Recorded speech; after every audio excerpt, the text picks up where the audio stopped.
Ladies and gentlemen, the new NK 250 যেমনটা দেখতে পাচ্ছেন যে very strong engine but lightweight body এবং front body kit না থাকার কারণে maneuvering would be amazing, city রাইডের জন্য একেবারে পারফেক্ট। এই বাইকটি নিয়ে আরো বলার জন্য সম্মানিত সিইও রেজাউল করিম চৌধুরীকে মঞ্চে আমন্ত্রণ জানাচ্ছি। ধন্যবাদ সাব্বির, আবারও সুযোগ দেওয়ার জন্য।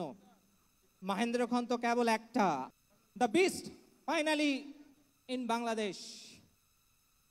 বেশ কিছুদিন ধরে আলোচনা চলছে, আপনারা সকলেই জানেন। মাননীয় ব্যবস্থাপনা পরিচালক কিছুক্ষণ আগে বলেও গিয়েছেন, শাক দিয়ে মাছ ঢাকবার সুযোগ নেই। বর্তমান যুগে এমন কিছু নাই যা আপনারা জানেন না, তাই খুব বেশি কিছু আমি বলবো না। আমি ছোট্ট 2-3টা পয়েন্ট উল্লেখ করতে চাই। পয়েন্টটি হচ্ছে, আপনারা সকলেই জানেন ট্রেলিস ফ্রেম। আধুনিক যুগে ট্রেলিস ফ্রেম সম্পূর্ণ চেসিস যদি না হয়, তাহলে সেটা রেসিং বাইকের ক্ষেত্রে খুবই চ্যালেঞ্জ, সেটা স্পোর্টস বাইকের ক্ষেত্রে খুবই চ্যালেঞ্জ। সুতরাং এটা আমাদের ট্রেলিস ফ্রেমের একটা বাইক। আমি লিকুইড কুল ইঞ্জিন এগুলো বলতে চাই, খুব বেশি সময় নেব না। আমরা একটি কথা বলতে চাই, আমাদের পুরো সিস্টেমটা বোশের ইএফআই সিস্টেম যে পরিচালিত, যেটা মাননীয় ব্যবস্থাপনা পরিচালক বলে গিয়েছেন যে বিশ্বের নামি দামি ব্র্যান্ড সংগ্রহ করে সিএফ মোটো প্রোডাকশন করে, যারই একটা উদাহরণ আমরা যদি দেখতে চাই, যেটা অপোজড 4 পিস্টন ক্যালিপার সিস্টেম ব্যবহার করা হয়েছে। কেন?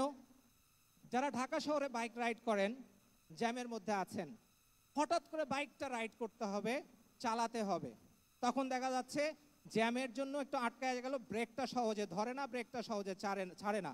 এই 4 পিস্টন ক্যালিপারের ফলে কিন্তু আপনাদের এইটা অনেক কমফোর্টেবিলিটি হবে।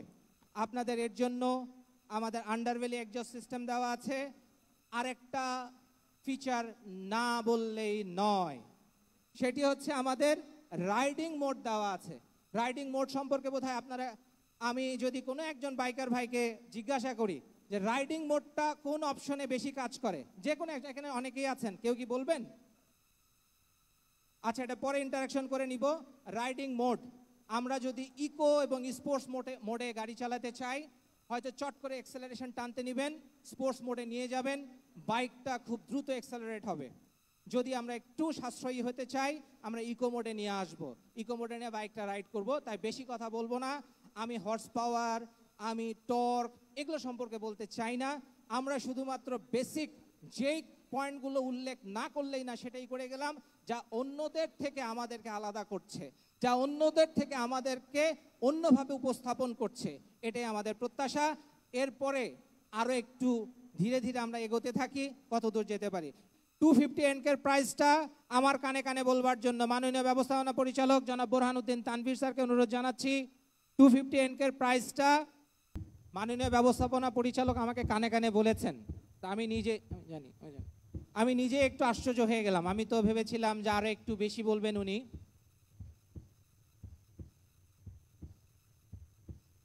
3,48,500 মাত্র।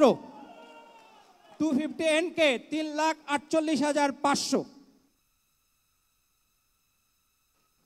কি সবাই হ্যাপি কি? হ্যাপি তো নাকি? Yes, thank you, thank you.